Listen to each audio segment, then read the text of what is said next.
ጤና ይስጥልኝ እንደምን አምሽታችኋል ውድ ተመልካቾቻችን ከአባይ ቴሌቪዥን የሚተላለፍላችሁ የዕለተ ረቡዕ መጋቢት 9 ቀን 2018 ዓ.ም አውደ ዜና ተጀምሯል። በምሽቱ የዜና ወጃችን በርካታ ዘገባዎችን ወደ እናንተ እናደርሳለን። የቢዝነስ እና የምጣኔ ሀብት ዘገባችንም ሰዓቱን ጠብቆ ይቀርባል። ዜናውን እየመራሁ ደግሞ እኔ ቴዎድሮስ አይቸው ከእናንተ ጋር ቆይታ አደርጋለሁ። አብራችሁን እንድትቆዩም በአክብሮት ጋብዛችኋለሁ።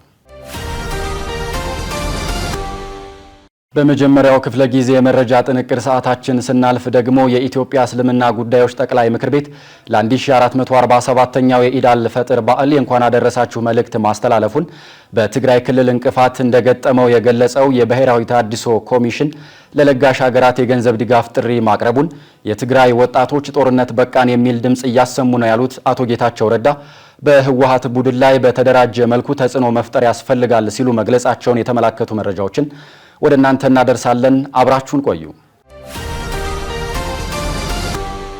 የኢትዮጵያ እስልምና ጉዳዮች ጠቅላይ ምክር ቤት ለ1447ኛው የኢድ አል-ፈጥር በዓል የእንኳን አደረሳችሁ መልእክት አስተላለፈም። ዛሬ ምሽት ጨረቃ ለመታየቷን ተከትሎ የረመዳን ጾም 30 ቀናት ተሟልቶ በዓሉ የፊታችን አርብ መጋቢት 11 ቀን 2018 ዓ.ም እንደሚከበር ታውቋል። በዓሉን አስመልክቶ በዛሬው ዕለት መግለጫ የሰጠው የፌዴራል ጠቅላይ ሸሪዓ ፍርድ ቤት ለመላው የእስልምና እምነት ተከታዮች የእንኳን አደረሳችሁ መልእክቱን ያስተላለፈ ሲሆን በቅዱሱ የረመዳን ወር የታየውን የመረዳዳትና የደግነት መንፈስ በበዓሉ ዕለትና ከዚያ በኋላም አጠናክሮ እንዲቀጥል ጥሪ አቅርቧል። ህዝበ ሙስሊሙ በረመዳን ወር የተላበሳቸውን ኢስላማዊ መልካም ስነ ምግባራት ከረመዳን በኋላም በማስቀጠል ኢዱን በመረዳዳትና በደስታ ሊያከብረው እንደሚገባ የገለጸው ደግሞ የኢትዮጵያ እስልምና ጉዳዮች ጠቅላይ ምክር ቤት ነው። ምክር ቤቱ የ1447ኛውን የኢድ አል-ፈጥር በዓልን አስመልክቶ ለመላው ህዝበ ሙስሊም የእንኳን አደረሳችሁ መልካም ምኞት መግለጫ ሰጥቷል። መግለጫውን በንግግር የከፈቱት የጠቅላይ ምክር ቤቱ ተቀዳሚ ምክትል ፕሬዝዳንት ሼህ አብዱል ከሪም ሼህ በድርን ኢድ በዓሉን ስናከብር በችግር ውስጥ ያሉ ወገኖቻችን በመደገፍና በመርዳት ሊሆን ይገባል ብለዋል። ተቀዳሚ ምክትል ፕሬዝዳንቱ በደቡብ ኢትዮጵያ ክልል ጋሞ ዞን በተከሰተው የተፈጥሮ አደጋ ችግር ላጋጠማቸው ወገኖችም ህዝበ ሙስሊሙ የተለመደውን ድጋፍ እንዲያደርግ ጠይቀዋል። ሼህ አብዱል ከሪም አክለውም ህዝበ ሙስሊሙ በረመዳን ወር የተላበሳቸውን ኢስላማዊ መልካም ስነ ምግባራት ከረመዳን በኋላም በማስቀጠል ኢድን በአብሮነት በመረዳዳት በደስታ ሊያከብር እንደሚገባም አሳስበዋል። በተመሳሳይ የአዲስ አበባ እስልምና ጉዳዮች ከፍተኛ ምክር ቤትና የኢድ በዓል አስተባባሪ አብይ ኮሚቴ 1447ኛውን የኢድ አል-ፈጥር በዓል አከባበር አስመልክቶ ለምእመኑ መመሪያዎችን አስተላልፏል። አስተባባሪ አብይ ኮሚቴው ምእመኑ የኢድ አል-ሰላት ከመሰገዱ በፊት ዘካተል ፊጥርን ለሚገባቸው ወገኖች በማድረስ የተቸገሩ ወገኖች በዓሉን በደስታ እንዲያሳልፉ እንዲያደርግ ጠይቋል። ዋናው የኢድ ሰላት በአዲስ አበባ ስቴዲየምና በዙሪያው የሚከናወን መሆኑንም አስታውቋል። በትግራይ ክልል እንቅፋት እንደገጠመው የገለጸው የብሔራዊ ተሃድሶ ኮሚሽን ለለጋሽ ሀገራት የገንዘብ ድጋፍ ጥሪ አቀረበም። ብሔራዊ ተሃድሶ ኮሚሽን ከለጋሽ ሀገራትና ከዓለም አቀፍ ድርጅቶች ተወካዮች ጋር በዲዲአር አተገባበር ሂደት ላይ ምክክር አድርጓል።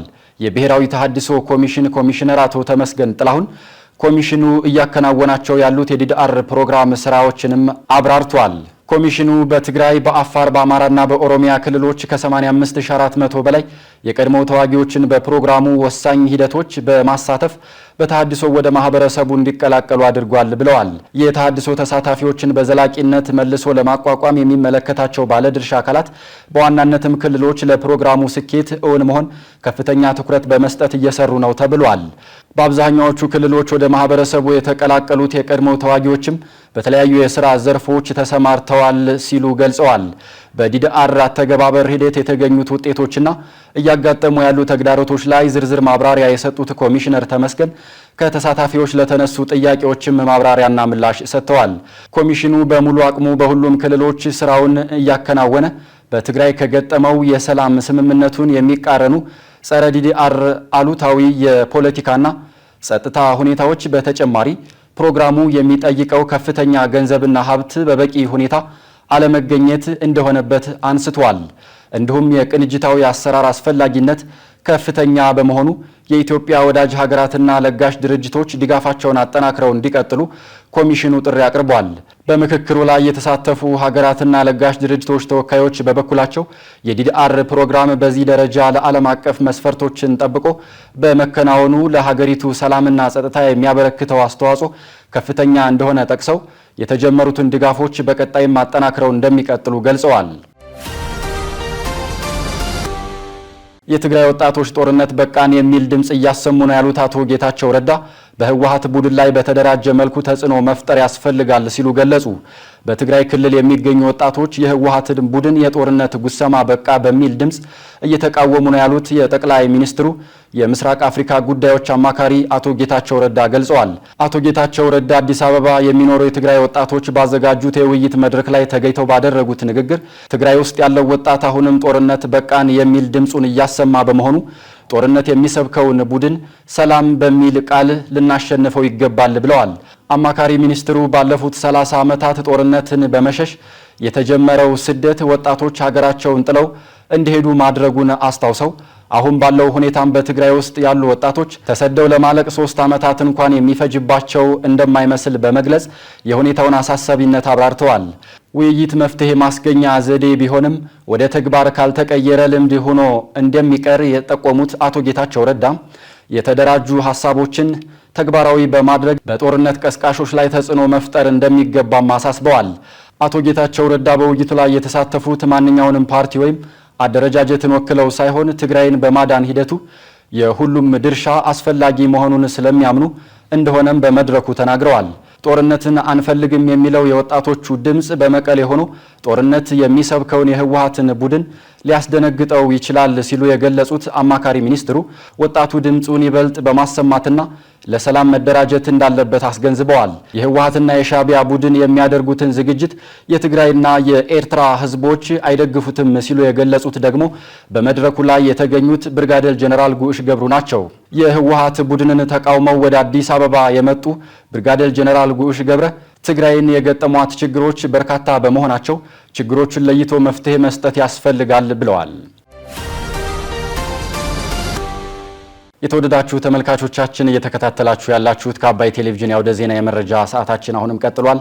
ወደ ሁለተኛው ዙር ጥንቅራችን ስናልፍ ደግሞ የኢትዮጵያ ብሔራዊ ምርጫ ቦርድ በአካል ለሚደረግ የምርጫ ምዝገባ የብሔራዊ መታወቂያ ካርድ አስገዳጅ አለመሆኑን ማስታወቁን ወጋገን ባንክ ኢድ አል ፈጥር በዓልን በማስመልከት ለ520 አቅመ ደካማ አባወራዎችና አሳዳጊ ለሌላቸው ህፃናት ድጋፍ ማድረጉን ጨምሮ ሌሎች ዜናዎችን ሀና ፍስሐ እንደሚከተለው ታቀርባቸዋለች። መንግስት በዜጎች ላይ የሚደርሰውን የኑሮ ውድነት ጫና ለመቀነስ በነዳጅ ግዥ ላይ ከፍተኛ ድጎማ እያደረገ ነው ሲሉ ዶክተር አለሙ ስሜ ገለጹ። በዓለም አቀፍ ደረጃ የተከሰተውን የነዳጅ አቅርቦት እጥረት ተከትሎ ዜጎች ያለውን ነዳጅ በኃላፊነት ስሜትና በቁጠባ እንዲጠቀሙ ሲሉ የትራንስፖርትና ሎጂስቲክስ ሚኒስትር ዶክተር አለሙ ስሜ ጥሪ አቅርበዋል። ሚኒስትሩ በመካከለኛው ምስራቅ የተፈጠረው ግጭት በዓለም አቀፍ የነዳጅ አቅርቦት ላይ ከፍተኛ መስተጓጎል በመፍጠሩ የመጣውን የነዳጅ እጥረት ለመቋቋም አላስፈላጊ የትራንስፖርት እንቅስቃሴዎች በመገደብ ነዳጅን መቆጠብ ይገባል ብለዋል። ዶክተር አለሙ አክለውም መንግስት በዜጎች ላይ የሚያደርሰውን የኑሮ ውድነት ጫና ለመቀነስም በነዳጅ ግዥ ላይ ከፍተኛ ድጎማ እያደረገ መሆኑን ጠቅሰው ይህም በተለይም በትራንስፖርትና በመሰረታዊ ሸቀጦች ላይ የሚፈጠርን ድንገተኛ የዋጋ ጭማሪ ለመግታት ትልቅ ሚና እንዳለው አስረድተዋል። ይህ በእንዲህ እንዳለ የነዳጅና ኤነርጂ ባለስልጣን ያወጣው የነዳጅ ቁጠባና የቅድሚያ አሰጣጥ መመሪያ ግልጽነት የጎደለውና ለብልሹ አሰራር በር የሚከፍት ነው ሲሉ የዘርፉ ባለሙያዎችና ተጠቃሚዎች መግለጻቸው ተዘግቧል። ጉዳዩን በቅርበት የሚከታተሉ የዘርፉ ባለሙያዎች ነገሩኝ ብሎ ካፒታል ጋዜጣ እንደዘገበው መመሪያው በዝርዝር አፈጻጸም ያልተደገፈና የተሸፈነ በመሆኑ ለማደያ ባለቤቶች እንደፈለጉ እንዲያደርጉ ያልተገደበ ስልጣን ሰጥቷቸዋል። በማደያዎች ዘንድ ለግል ተሽከርካሪ ባለቤቶች ዞር በል ወይም ነዳጅ የለም ለማለት እንደ ዋነኛ ሰበብ እየቀረበ ይገኛል ይላል ዘገባው። ይህም ተሽከርካሪዎቹ ለሰዓታት ተሰልፈው ነዳጅ እንዳያገኙ ከማድረጉ ባለፈ ተጨማሪ ብር ከከፈልክ ትቀዳለህ የሚሉ የሙስና ጥያቄዎች እንዲበራከቱ ምክንያት መሆኑን አስፍሯል። ባለሙያዎች እንደሚመክሩት መንግስት እንዲህ አይነት መመሪያዎችን ሲያወጣ ግልጽ የሆነ የክትትልና የቁጥጥር ስርዓት አብሮ መዘርጋት ይኖርበታል። የኢትዮጵያ ብሔራዊ ምርጫ ቦርድ በአካል ለሚደረግ የምርጫ ምዝገባ የብሔራዊ መታወቂያ ካርድ አስገዳጅ አለመሆኑን አስታወቀ። የኢትዮጵያ ብሔራዊ ምርጫ ቦርድ ለምርጫ ምዝገባ የብሔራዊ መታወቂያ አስገዳጅ የሚሆነው ዜጎች በዲጂታል አማራጮች በሚመዘገቡበት ወቅት ብቻ መሆኑን አስታውቋል። አንድ ሰው በራሱ ስልክ ወይም ኮምፒውተር በመጠቀም በድረገጽ አማካኝነት ለመመዝገብ ሲፈልግ ማንነቱን ለማረጋገጥ የፋይዳ ባዮሜትሪክ መረጃዎች፣ ፎቶግራፍና አሻራ ወሳኝ ናቸው ሲሉ የቦርዱ ሰብሳቢ ሜላተወርቅ ኃይሉ ተናግረዋል። ሰብሳቢዋ ይህን የጠቀሱት የብሔራዊ መታወቂያ ለምዝገባ አስፈላጊ የሚሆንበትን ምክንያትና ያሉትን አማራጮች ባሳወቁበት ወቅት ነው። ይህ አሰራር በዋናው የምርጫ ሕግ አዋጅ ቁጥር 1162 ላይ የተደረገው ማሻሻያ አካል መሆኑን የጠቀሱት ሰብሳቢዋ ራስን በራስ የመመዝገብ መብትን ተግባራዊ ለማድረግ በዲጂታል አገልግሎት ፋይዳን መጠቀም የግድ እንደሚል ጠቁመዋል። በሌላ በኩል ደግሞ በመደበኛው አሰራር ወደ ምርጫ ጣቢያዎች በአካል በመሄድ ለሚከናወን የምዝገባ ሂደት ላይ የብሔራዊ መታወቂያ መኖር ግዴታ ለመሆኑን ቦርዱ አስታውቋል። በአካል ለሚመዘገቡ ዜጎች በብሔራዊ መታወቂያ መመዝገብ የሚችሉ ሲሆን የብሔራዊ መታወቂያ የሌላቸው ዜጎች ደግሞ በመደበኛው የነዋሪነት መታወቂያ መመዝገብ ይችላሉ ብሏል። ከዚህም ባለፈ የነዋሪነት መታወቂያ የሌላቸው ወይም ማቅረብ የማይችሉ ዜጎች በምስክር አማካኝነት ማንነታቸውና ነዋሪነታቸው ተረጋግጦ መመዝገብ የሚችሉበት አሰራር እንዳለም ተገልጿል። በአንዳንድ የምርጫ ጣቢያዎች አስፈጻሚዎች የብሔራዊ መታወቂያ እንደ ብቸኛ አማራጭ አድርገው በመጠየቅ ምዝገባ ላይ መጉላላት እንደሚፈጥሩ የገለጸው ቦርዱ ይህ ችግር የሚመነጨው ከግንዛቤ እጥረት መሆኑን ተናግሯል። ቦርዱ ችግሩን ለመቅረፍም ለአስፈጻሚዎች ግልጽ የሆነ መመሪያ በመስጠት በየጊዜው ግንዛቤ የመፍጠር ስራ እየሰራ መሆኑንና በቀጣይም በአካል ለሚደረግ ምዝገባ ብሔራዊ መታወቂያ አስገዳጅ አለመሆኑንም ገልጸዋል። ወጋገን ባንክ የኢድ አልፈጥር በዓልን በማስመልከት ለ520 አቅመ ደካማ አባወራዎችና አሳዳጊ ለሌላቸው ህጻናት ድጋፍ አደረገ። ወጋገን ባንክ የኢድ አልፈጥር በዓልን በማስመልከት ለ520 አቅመ ደካማ አባወራዎችና ወላጆቻቸውን ላጡ አሳዳጊ ለሌላቸው ህጻናት የስንዴ ዱቄትና የምግብ ዘይት ድጋፍ በዛሬው ዕለት አድርጓል። ባንኩ ድጋፉን ያደረገው በአዊሊያ እርዳታና ልማት ድርጅት፣ በወንድም ካሊድ ናስር ምግባረ ሰናይ ፋውንዴሽን፣ በአቢዘር ኮሚዩኒቲ ዲቨሎፕመንት፣ በትግራይና አማራ ክልል የእስልምና ጉዳዮች ምክር ቤቶች በኩል ለተመረጡ በአጠቃላይ 520 አቅመ ደካማ አባወራዎችና ወላጆቻቸውን ላጡ አሳዳጊ የሌላቸው ህጻናት መሆኑ ተገልጿል። በድጋፍ አሰጣጥ ስነ ስርዓት ላይ ተገኝተው ንግግር ያደረጉት የባንኩ ከወለድ ነጻ አገልግሎት ቺፍ ኦፊሰር አቶ ታጁዱን ሁሴን ከተመሰረተ ከ28 ዓመታት በላይ ያስቆጠረ ወጋገን ባንክ በየዓመቱ በቋሚነት ከፍተኛ በጀት በመመደብ በተለይም በአነስተኛ ገቢ የሚተዳደሩ ዜጎችን ህይወት ለማሻሻል የተለያየ ድጋፍ እንደሚያደርግ ተናግረዋል። አቶ ታጁዲን አክለውም ባንኩ በተለያዩ ጊዜያት በሁሉም የሀገሪቱ ክፍሎች በሚዘጋጁ የማዕድ ማጋራት መርሃ ግብሮች ላይ በመሳተፍ ለበርካታ የህብረተሰብ ክፍሎች ድጋፍ ሲያደርግ እየቆየ መሆኑን ጠቅሰው ለሰው ሰራሽና የተፈጥሮ አደጋ ተጋላጭ የሆኑ ዜጎችን መልሶ በማቋቋም በኩልም ጉልህ ድርሻ እየተወጣ መሆኑንም ተናግረዋል። ወጋገን ባንክ በኢትዮጵያ የካፒታል ገበያ ባለስልጣን በቀዳሚነት የተመዘገበ ባንክ መሆኑ በመላው ሀገሪቱ በልዩ መስኮትና ከወለድ ነጻ አገልግሎት ብቻ ለመስጠት በተከፈቱ ቅርንጫፎች የሸሪዓውን መርህ የጠበቀ ወጋገን አማና የተሰኘ የተሟላ ከወለድ ነጻ የባንክ አገልግሎት በመስጠት ላይ እንደሚገኝም ተመላክቷል። ባንኩ በቅርንጫፎቹ ከሚሰጠው አገልግሎት በተጨማሪ የደንበኞችን ፍላጎት ይበልጥ ለማርካት የኢንተርኔት ባንኪንግ፣ የሞባይል ባንኪንግ፣ የአማና ካርድ ባንኪንግና የወኪል ባንክ አገልግሎቶች በ398 ኤቲኤም እና 475 የክፍያ መፈጸሚያዎች ማሽኖች እንዲሁም በ5156 የወኪል ባንክ መረብ አማካኝነት ተደራሽ በማድረግ ላይ እንደሚገኝም ተመላክቷል።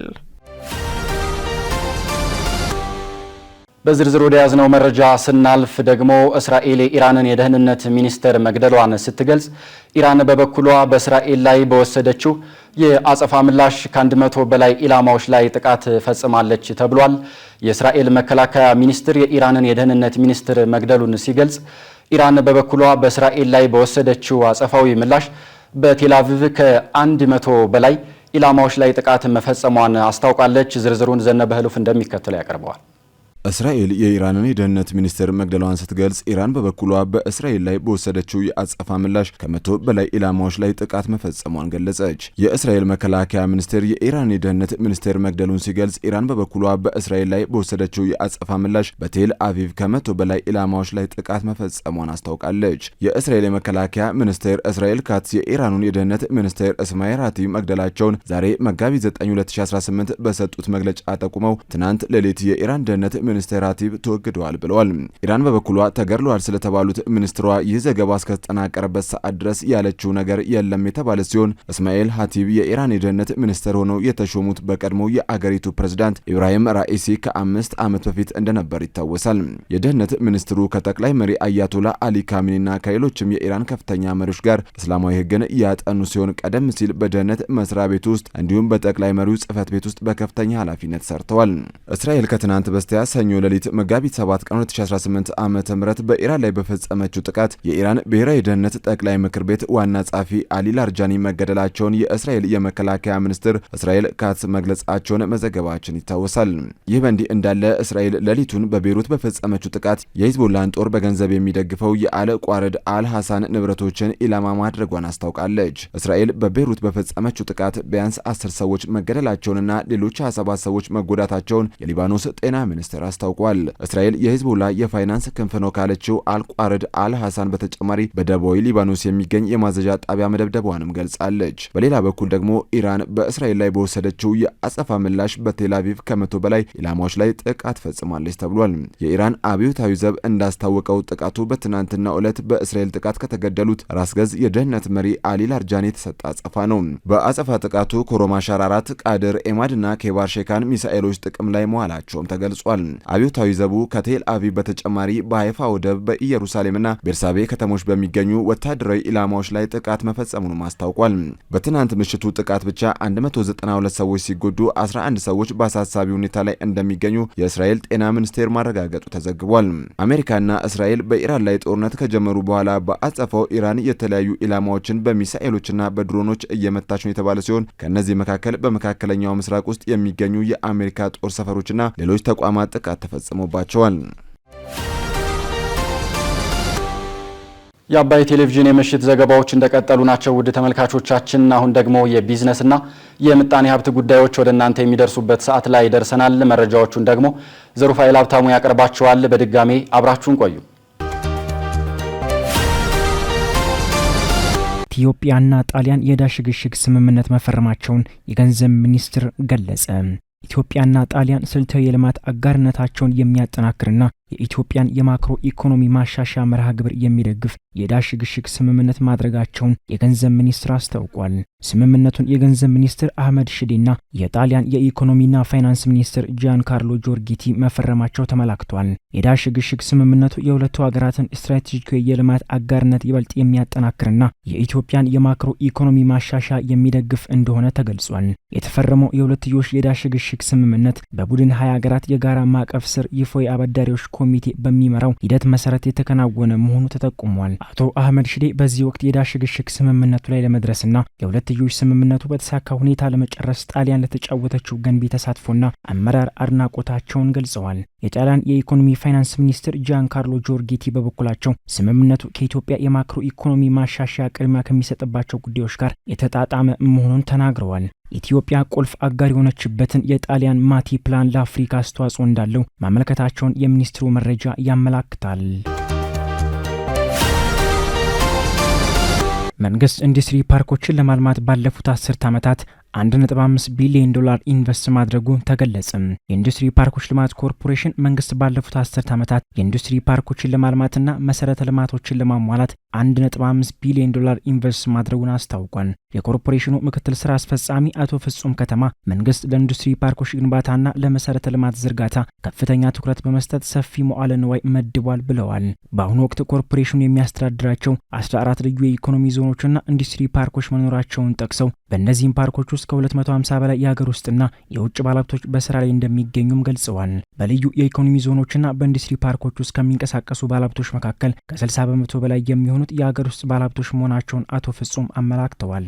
እነዚህ የሀገር ውስጥ ባለሀብቶች ከመሰረተ ልማት አቅርቦት ባሻገር ሰፊ የፋይናንስ ድጋፍ እንደሚያስፈልጋቸውን በመግለጽ ባንኮች ለዘርፉ ተገቢውን ትኩረት ሰጥተው ኢንቨስተሮችን ሊደግፉ እንደሚገባም አሳስበዋል። ቀደም ሲል በአንድ ባንክ ብቻ ተወስኖ የነበረው የአገልግሎት አቅርቦት አሁን ላይ መፈታቱን የጠቀሱት ምክትል ስራ አስፈጻሚው በአሁኑ ወቅት ሁሉም የንግድ ባንኮች በልዩ የኢኮኖሚ ዞኖች ውስጥ እየሰሩ እንደሚገኝም አክለዋል። 4 ባንኮች የብሔራዊ ባንክን ከባድ የብድር ጫና የመቋቋም አቅም ግምገማ አለማለፋቸው ተነገረም። የኢትዮጵያ ብሔራዊ ባንክ ማክሰኞ መጋቢት 8 ቀን 2018 ዓ.ም በፋይናንስ ተቋማት ላይ ሊከሰቱ የሚችሉ የኢኮኖሚ ድንገተኛ ስጋቶችን የመቋቋም አቅማቸውን በተመለከተ ባደረገው ግምገማ በአንዳንድ ባንኮች ላይ በከባድ ሁኔታ ተጋላጭነት መኖሩን አስታውቋል። የብድር ስጋት መቋቋም ግምገማው እንደሚያሳየው ሁሉም የንግድ ባንኮች በመካከለኛ ጫና ውስጥ ያለምንም ተጨማሪ ካፒታል መደበኛ ስራቸውን ለመቀጠል የሚያስችል አቅም እንዳላቸው በሪፖርቱ አስታውቋል። ይሁንና ከከባድ ጫና ወቅት ግን 4 ባንኮች ፈተናውን ያላለፉ ሲሆን እነዚህም በበጀት ዓመቱ በአጠቃላይ አማራ ባንክ በፋይናንስ የተረጋጋ ጤናማ አሰራር የዘረጋ ተቋም መሆኑን ገልጾ አንዳንድ ሚዲያዎች ግን የተሳሳቱ መረጃዎችን እያሰራጩብኝ ነው አለ። አማራ ባንክ አሁናዊ ቁመናው በፋይናንስ የተረጋጋ ጤናማ አሰራር የዘረጋና የብሔራዊ ባንክ ያወጣቸውን የቁጥጥር መመሪያዎችን በጥብቅ የሚከተልና የሚያከብር ተቋም መሆኑን አስታውቋል። ባንኩ ሪፖርተር ጋዜጣ የአማራ ባንክን አስመልክቶ በወጣው ዘገባ ውስጥ ያካተታቸውን መረጃዎች በተለይ ህዝቡን ለማሳሳት የቀረቡ ጉዳዩ የሚመለከታቸውን ማናቸውንም የባንኩን ስራ አስፈጻሚዎች አስተያየት ያላካተተ በአብዛኛው በስም ያልተጠቀሱ ምንጮችን የተጠቀመ ነው ሲል ገልጿል። በተጨማሪም ሐሰተኛና ባልተረጋገጡ መረጃዎችና ሆን ተብሎ የባንኩን ስም ለማበላሸት በማሰብ ለራስ ፍላጎትና ዓላማ በተመረጡ መረጃዎች ላይ የተመሰረተ ዘገባን ለህዝብ ማጋራቱ እንደ አንድ በቅርቡ ዘርፉ እንደተቀላቀለ ባንክ ቀላል የማይባል ጉዳት አድርሷል ሲልም ገልጿል። ይህ በእንዲህ እያለ አማራ ባንክ በ2018 በጀት ዓመት 8 ወራት ውስጥ የትርፍ መጠኑን 1.82 ቢሊዮን ብር በማድረስ አጠቃላይ ሀብቱን ወደ 52.76 ቢሊዮን ብር ከፍ ማለቱን አስታውቋል። ባንኩ የሀብት ጥራቱን ለማጠናከር ባደረገው ጥረት የተበላሸ ብድር ምጣኔን ወደ 4.9 በመቶ ዝቅ ማድረግ መቻሉን ገልጿል። ባለፉት 8 ወራት ውስጥ ከ9.9 ቢሊዮን ብር በላይ የብድር ተመላሽ መሰብሰብ መቻሉና የተቀማጭ ገንዘብ መጠኑንም እስከ ፌብሩዋሪ 28 ቀን 2026 ድረስ 37.9 ቢሊዮን ብር ደርሷል ብሏል። በተጨማሪም ባንኩ ከ5.1 ቢሊዮን ብር በላይ የዲጂታል አነስተኛ ብድር መስጠቱንና ከዚህም ውስጥ 90 በመቶ ለሴት ተበዳሪዎች የቀረበ መሆኑን ባንኩ ለአባይ ቴሌቪዥን በላከው መግለጫ አስታውቋል። በአጠቃላይ በዲጂታል አነስተኛ ብድር ከ240 ሺህ በላይ ደንበኞች ተጠቃሚ ማድረግ መቻሉንም ባንኩ አስታውቋል። አማራ ባንክ ለአንድ ተበዳሪ የሚሰጠው ጠቅላላ የብድር መጠን ብሔራዊ ባንክ ከፈቀደው የቁጥጥር ገደብ የ25 በመቶ በታች ሲሆን ይህም የብሔራዊ ባንክን የአደጋ ስጋት መመሪያዎችን በጥብቅ በመከተል የተፈጸመ ነው ብሏል። ወደ ባንካችን መጥተው አሁን ላይ ብድር ከወሰዱ የግለሰብ ደንበኞች ከ25 በመቶ በላይ ባንኩ ብድር አላቀረበም ሲል ገልጿል። ስትከታተሉት የነበረው የዕለተ ረቡዕ መጋቢት 9 ቀን 2018 ዓ.ም ከአባይ ቴሌቪዥን ያውደ ዜና የመረጃ ጥንቅራችን ይህንን ይመስል ነበር። በያላችሁበት መልካም ምሽት እንዲሆንላችሁ ተመኘን።